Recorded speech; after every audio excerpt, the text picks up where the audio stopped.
Sentuhan yang tak seharusnya. Rumah Vina sore itu terasa sepi. Anak-anak sedang bermain di rumah tetangga, dan Vina sendiri sedang dinas luar kota selama 3 hari. Maya datang seperti biasa, membantu menjaga rumah, mengurus beberapa keperluan, dan sekadar menemani Rian ngobrol. Rian menyambut Maya dengan kaos oblong tipis dan celana pendek santai. Rambutnya sedikit acak-akan, wajahnya lelah tapi tetap menawan.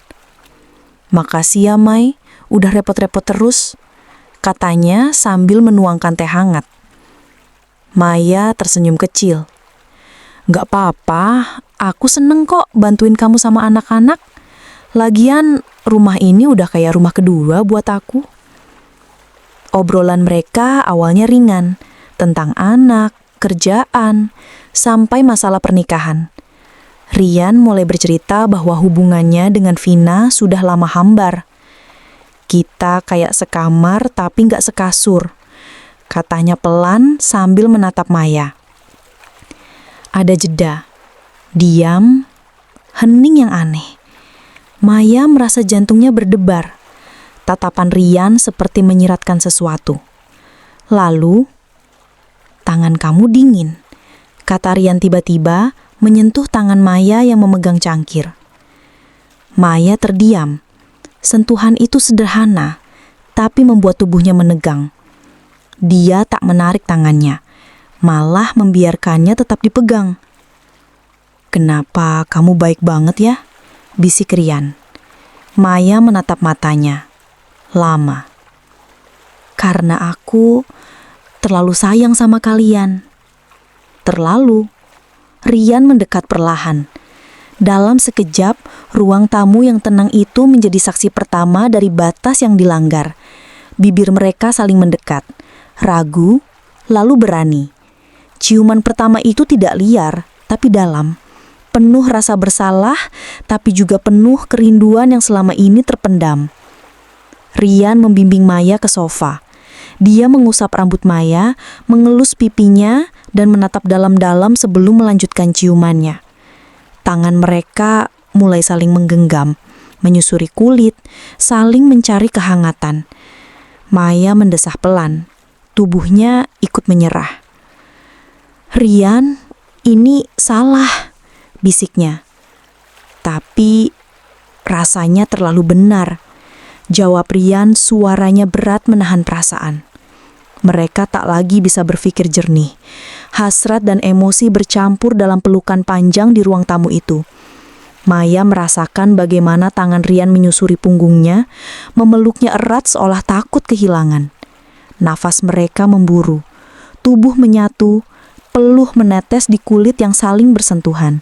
Tubuh, tapi juga luka, kekosongan dan kerinduan yang lama tertahan.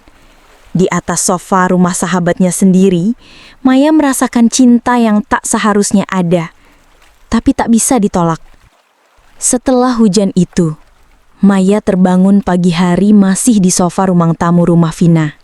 Selimut tipis menutupi tubuhnya, dan di sampingnya Rian masih terlelap tanpa kaos. Sinar matahari yang menembus tirai seolah menampar kenyataan ke wajahnya. Ia duduk pelan, merapikan rambutnya yang kusut, lalu melirik ke arah pria yang semalam merengkuhnya sepenuh hati dan juga secara tak termaafkan merenggut hatinya. Tangannya bergetar saat menyentuh pipinya sendiri. "Apa yang udah aku lakuin?" bisiknya pelan. Namun di sisi lain, jantungnya masih berdetak kencang, mengingat tiap penukan Rian, bisikannya yang lembut, dan cara pria itu menatapnya. Seolah Maya adalah satu-satunya perempuan yang ia lihat malam itu. Beberapa hari kemudian, Vina pulang dari luar kota. Ia menyambut Maya seperti biasa. Peluk hangat, tawa, dan cerita-cerita singkat. "Thanks ya udah bantuin di rumah," kata Vina sambil menyalami Maya. Maya tersenyum kaku. "Sama-sama, Vin." Namun sepanjang hari itu, Maya merasa gelisah. Tatapan Rian ke arahnya masih terasa sama, lembut dan menyimpan hasrat. Tapi kini mereka harus kembali ke realita. Mereka hanyalah dua pemeran tambahan di kehidupan yang sudah memiliki peran utama. Malam itu, pesan masuk ke ponsel Maya dari Rian. Aku gak bisa bohong ke diri sendiri, Mai. Sejak malam itu, aku mikirin kamu terus. Aku tahu ini salah, tapi aku gak bisa berhenti ngerasa kalau kamu yang harusnya jadi istriku. Maya membaca pesan itu berkali-kali. Tangannya bergetar. Ia tahu, jika ia membalas, maka pintu kedua akan terbuka. Dan saat itu, tak ada jalan kembali. Seminggu kemudian, Maya dan Rian bertemu diam-diam di sebuah kafe sepi di pinggiran kota.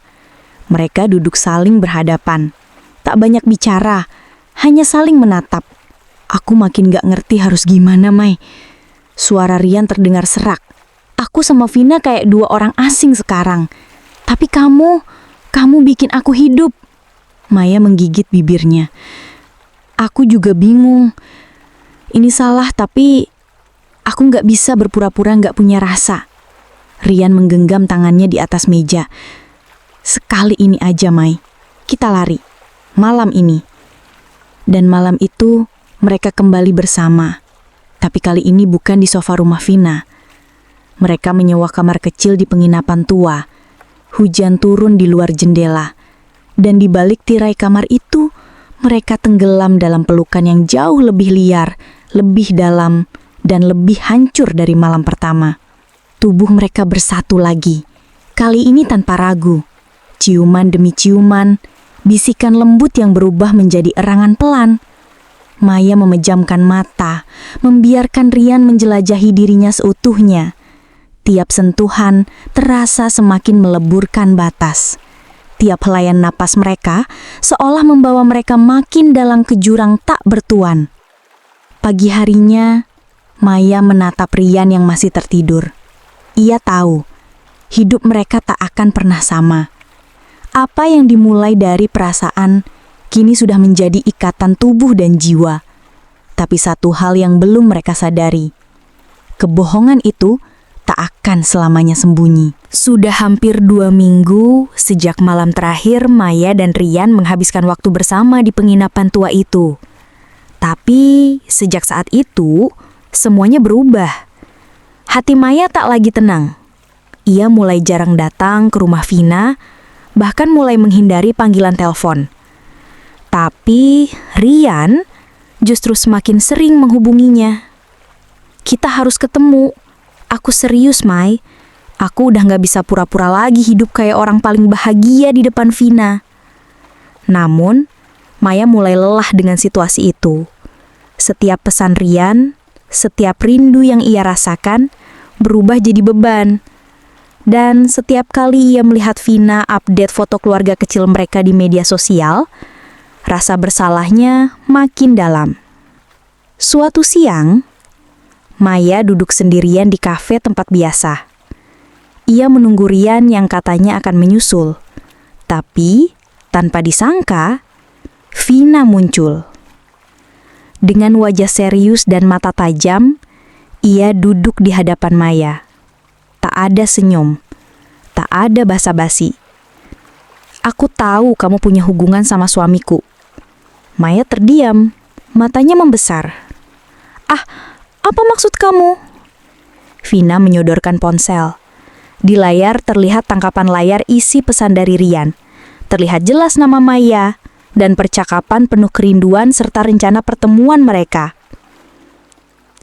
Waktu aku keluar kota, aku gak benar-benar keluar kota. Aku curiga, Mai. Dan aku benar. Maya hanya bisa menunduk. Air matanya mulai menetes. Selama ini aku percaya sama kamu. Aku percaya banget. Kamu bukan cuma sahabatku. Kamu kayak saudara. Tapi ternyata kamu yang nyakitin aku paling dalam. Vina bangkit, meninggalkan Maya yang kini hanya bisa menangis di tempat duduknya, penuh penyesalan dan malu yang tak bisa ia ungkapkan. Malamnya, Rian datang ke apartemen Maya, panik dan gelisah.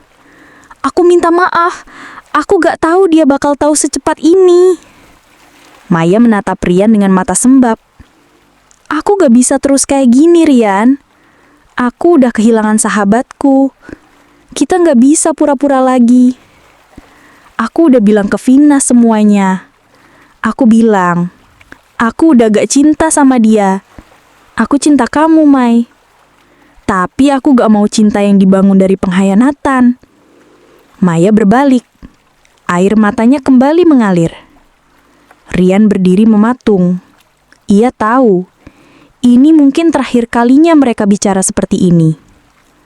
Aku butuh waktu, bisik Maya lirih. Bukan untuk memilih kamu atau dia, tapi untuk maafin diriku sendiri. Rian pulang dalam diam. Maya menutup pintu apartemennya dan bersandar di balik pintu, menangis. Di luar, hujan kembali turun. Tapi kali ini, bukan hujan yang menyatukan mereka, tapi hujan yang jadi pertanda perpisahan. Pengakuan terakhir. Sudah 3 minggu sejak pertemuan terakhir antara Maya dan Rian. Hidup Maya berubah total. Ia berhenti datang ke rumah Vina, menghapus semua jejak komunikasi dengan Rian, dan memilih menyibukkan diri dengan pekerjaannya. Tapi luka di hati tidak semudah itu sembuh. Suatu malam, Maya duduk sendirian di balkon apartemennya. Ia menatap lampu kota yang redup, menggenggam secangkir teh hangat. Matanya sembab, tetapi tatapannya lebih tenang. Ponselnya berbunyi. Dari Vina. Maya ragu, tapi ia angkat. Mai? Vin? Keduanya terdiam lama. Lalu Vina bicara dengan suara pelan tapi mantap. Aku gak nelpon buat marah-marah. Aku cuma mau tanya satu hal. Apa? Seandainya aku gak tahu, kalian berdua bakal terusin hubungan itu ya? Maya menahan nafas, lalu menjawab jujur, meski suaranya bergetar. Iya, Vin. Waktu itu aku terlalu hanyut. Aku pikir aku jatuh cinta. Vina menarik nafas berat di seberang sana. Aku gak bisa maafin kamu sekarang, Mai. Tapi aku juga gak bisa benci kamu selamanya. Kita pernah sedekat itu. Maya menangis pelan. Aku gak minta dimaafin sekarang, Vin. Aku cuma pengen kamu bahagia lagi. Tanpa aku, tanpa dia. Di tempat lain, Rian duduk di ruang tamu rumahnya sendirian. Rumah itu sepi. Vina dan anak-anak sementara tinggal di rumah orang tua Vina. Rian melihat foto keluarga mereka di meja, tangannya bergetar saat menyentuh bingkai foto itu. Tiba-tiba, Maya datang. Dia berdiri di depan pintu dengan wajah pucat tapi penuh keberanian. Aku datang bukan buat ngajak kamu pergi. Aku datang buat bilang ini cukup sampai di sini. Kenapa? Kita bisa mulai dari awal, Mai. Maya menggelengkan. Kita nggak mungkin bahagia di atas luka orang lain. Aku nggak mau hidup dalam rasa bersalah selamanya. Dan kamu juga harus pulang ke keluargamu. Perbaiki semuanya. Buat anak-anakmu bangga lagi. Rian mendekat menatap mata Maya dalam-dalam. Lalu ia memeluknya, perlahan, erat, lama. Terima kasih karena kamu udah bikin aku ngerasain cinta lagi. Tapi kamu juga yang ngajarin aku gimana caranya melepaskan. Maya memejamkan mata. Air matanya jatuh. Tapi kali ini, itu air mata kelegaan. Rian pergi meninggalkan rumah itu. Tanpa dendam, tanpa janji, tanpa harapan untuk kembali. Di dalam rumah, Rian duduk sendirian. Menatap foto anak-anaknya dan menggenggam cincin pernikahan yang sempat ia lepas. Di tempat lain, Vina menatap langit malam dari jendela rumah orang tuanya, mengusap kepala anaknya yang tertidur di pangkuan. Perselingkuhan mereka berakhir, tapi luka akan butuh waktu lama untuk sembuh. Karena cinta yang datang di waktu yang salah akan selalu menyisakan jejak. Luka yang tak terlihat. Maya bertemu pria lain. Sudah hampir 2 tahun berlalu sejak Maya meninggalkan hubungan gelapnya dengan Rian. Selama itu, dia memilih hidup tenang, pindah dari Jakarta ke kota kecil di Jawa Barat. Ia bekerja sebagai guru private dan membuka usaha kecil-kecilan. Toko bunga sederhana bernama Akasia. Ia sudah tak lagi berkomunikasi dengan Vina maupun Rian. Tapi setiap malam saat sepi datang, luka lama masih sering datang menyelinap lewat mimpi atau potongan kenangan. Suatu pagi, Maya sedang menyusun rangkaian bunga saat pintu toko berbunyi. Seorang pria muda dengan kemeja rapi masuk sambil membawa selembar catatan di tangannya. "Permisi, ini toko bunga Akasia ya?" Maya menoleh, senyumnya sopan. "Iya, ada yang bisa saya bantu?" Pria itu memperkenalkan diri. Namanya Aldan, dosen arsitektur di kampus negeri yang tak jauh dari situ. Ia memesan bunga untuk ibunya yang sedang sakit. Setiap kata yang Aldan ucapkan terdengar hangat dan tenang, jauh dari suara-suara penuh desakan yang dulu sering Maya dengar dari mulut Rian. Beberapa minggu kemudian, Aldan kembali, bukan hanya untuk pesan bunga. Ia membawa buku, lalu kopi, lalu tawaran untuk makan siang. "Awalnya aku pikir kamu ibu-ibu beranak 2, ternyata masih muda banget," canda Aldan. Maya tertawa kecil. "Aku emang banyak pengalaman, jadi kelihatan tua." Aldan menatapnya dalam. "Kadang yang pernah patah justru yang paling layak dicintai, karena mereka tahu artinya menjaga." Maya terdiam. Dadanya hangat. Ia tak menyangka ada orang yang bisa bicara selembut itu dan tidak menghakimi masa lalunya yang gelap. Sore itu, mereka duduk di bangku taman, ditemani langit senja. Aldan menyodorkan sesuatu, sebatang coklat yang dibungkus kertas kecil dengan tulisan tangan.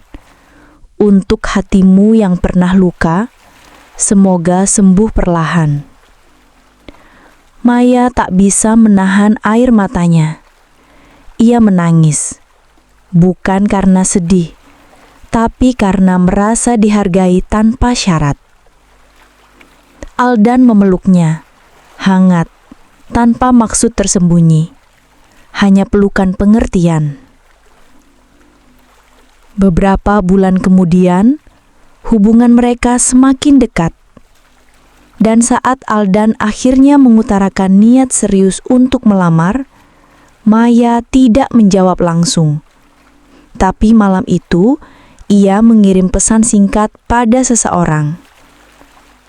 "Vina, jika suatu hari kamu membaca ini, aku ingin kamu tahu, aku tak pernah ingin merebut apapun darimu. Aku hanya perempuan yang dulu terlalu kosong dan salah arah." Tapi Maya tahu, hatinya akhirnya benar-benar merdeka. Di pelaminan sederhana dengan nuansa putih dan ungu lembut, Maya berdiri di samping Aldan. Ia menatap cermin sebelum berjalan menuju pelaminan dan membisikkan pada dirinya sendiri, "Aku tak sempurna, tapi kali ini aku memilih jalan yang benar. Luka itu mungkin tak akan hilang, tapi kini sudah tak terlihat." Pertemuan tak terduga. 2 tahun setelah pernikahan Maya dan Aldan, kehidupan mereka berjalan sederhana namun bahagia.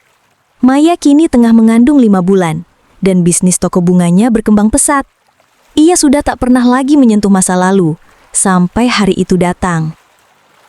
Sebuah undangan reuni. Maya mendapat pesan dari teman SMA-nya yang mengajak reuni kecil-kecilan di sebuah villa perbukitan. Aldan tersenyum saat membaca undangan itu.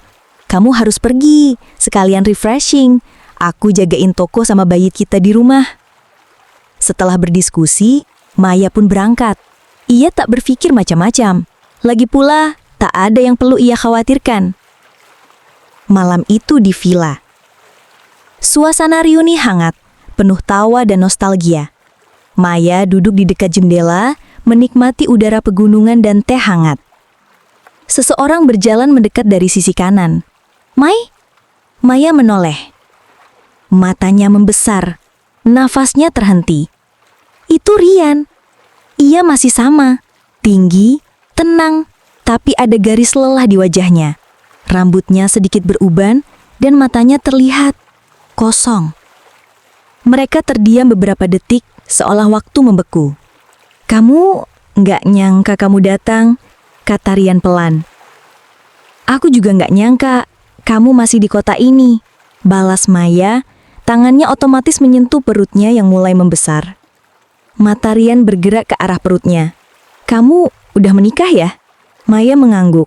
Iya. Dan kamu? Rian menghela nafas. Cerai setahun lalu. Vina, dia akhirnya benar-benar pergi. Aku yang minta. Maya menunduk. Ada luka lama yang menganga pelan. Tapi berbeda. Tak lagi berdarah. Hanya bekas yang tak bisa dilupakan. Mereka berbicara sebentar di taman villa. Aku gak pernah berhenti nyesel, Mai, ujar Rian. Maya menatap langit. Aku pun pernah nyesel, tapi lebih dari itu, aku bersyukur kita berhenti. Rian mengangguk pelan.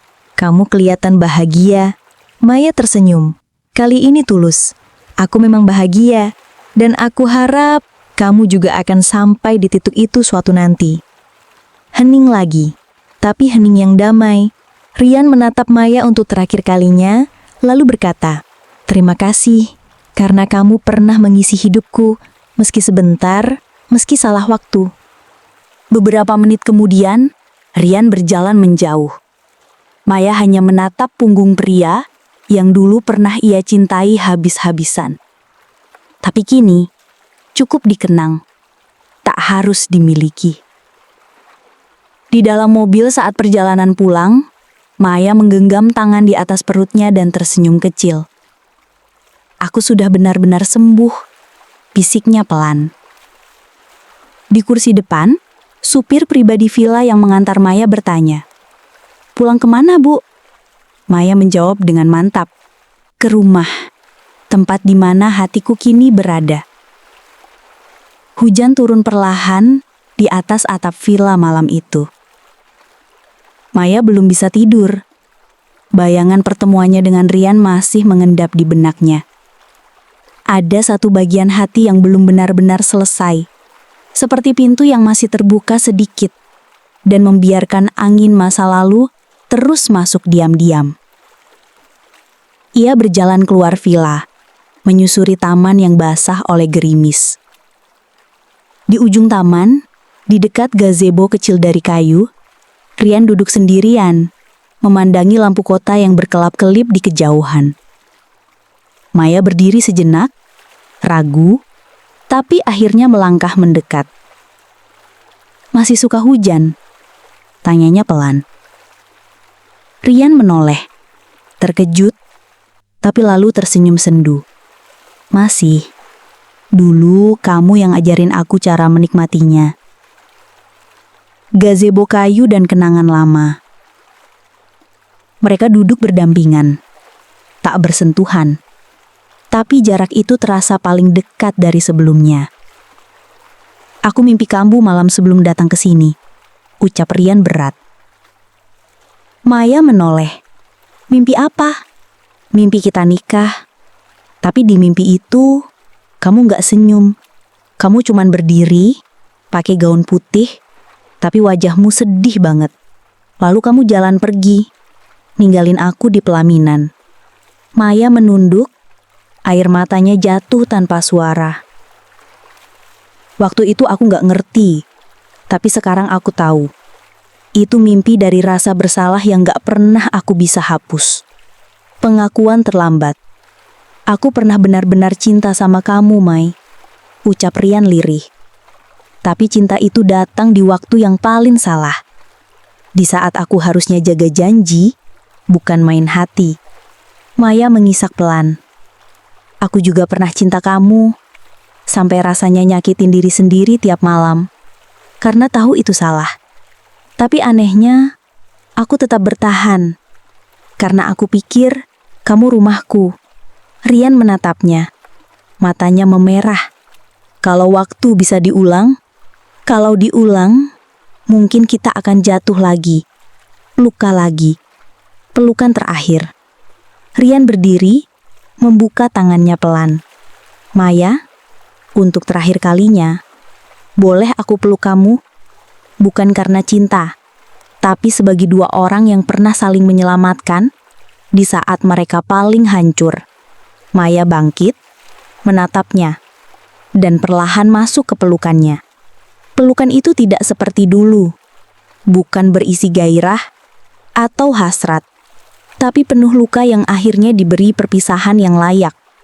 Mereka berdiri lama dalam pelukan, di bawah gerimis, membiarkan masa lalu benar-benar terkubur bersama dinginnya malam. Maya berbisik di pelukan Rian. Terima kasih karena pernah hadir, tapi ini waktunya kita benar-benar pergi. Rian mengangguk, menahan tangis. Dan saat mereka melepas pelukan itu, tak ada yang menoleh ke belakang. Langkah mereka berbeda arah, tapi hati mereka kini sudah tak terikat. Yang pernah ada. 5 bulan setelah reuni villa dan pelukan terakhir mereka, Maya melahirkan seorang bayi perempuan. Aldan menemaninya sepanjang proses persalinan. Ia menggenggam tangan Maya erat, menatapnya dengan mata penuh cinta dan keteguhan. Cinta yang tak datang dari gairah sesaat, tapi dari kesabaran dan kepercayaan. Mereka menamai anak itu Rafa Naila Aldani, nama yang berarti penyembuh damai dari Tuhan. Maya duduk di tepi jendela rumah sakit, menggendong bayi kecil itu. Matanya menatap langit pagi yang mulai cerah. Aku sudah sampai, akhirnya, bisiknya pelan. Di tempat lain, Rian duduk di sebuah kafe kecil membaca novel. Di depannya 2 cangkir kopi tersisa. Ia sendiri, tapi tidak lagi terlihat hancur. Pelayan datang membawa bunga kecil di dalam vas. Dari pengirim tak dikenal, Pak, ditinggal di luar tadi. Rian membaca kertas kecil yang terselip di vas. Untuk yang pernah mengajariku mencintai dan mengajariku melepaskan. M.